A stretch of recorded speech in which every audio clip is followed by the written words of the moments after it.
I'm Ben with the BTC Sessions, and this is your Bullish Bit, brought to you by bitrefill.com, the easiest place to shop and get all of your needs met with Bitcoin and Lightning transactions. You can head over here. They've got gift cards from Amazon, Walmart, Steam, Uber, Instacart, Airbnb, Apple. The list goes on, but they have you covered. You can be living on a Bitcoin standard like me, and BitRefill has been a godsend. So head to bitrefill.com and use code BTC Sessions at checkout for discounts.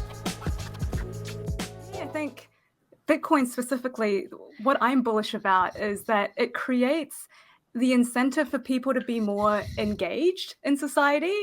And Ben, to your point, it does this at so many levels, at a societal level, at an individual level.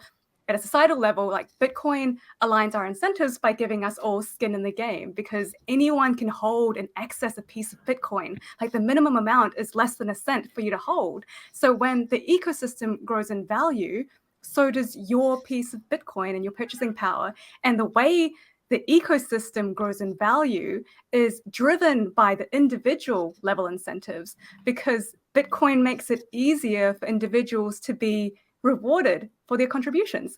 So now that we can move like any amount of value over the internet without any friction or anyone's permission, like all sorts of interactions can have value attached to them, like even as small as a like on social media.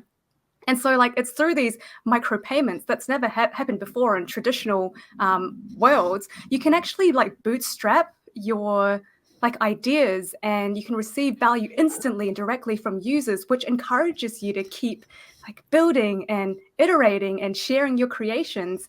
And also from the user's point of view, like you want to support the things that you wish to exist in the world. So you allocate your funds towards shaping the direction of that project through tipping and streaming and donating. So now on both sides, there are like incentives to engage and contribute ideas, which hasn't really been possible in a world where everything kind of centralizes. But then also these actions kind of create pure price signals to show the rest of the market what's working. And as a result, all sorts of ideas can now be funded and shaped at a grassroots level, where we're all aligned in wanting to do what's best for Bitcoin, because that's how we grow our wealth. It comes full circle. And I think that's kind of like the magical thing about Bitcoin that you don't really see in a traditional world, where everything goes through kind of like a central entity, and the ideas get shaped top down.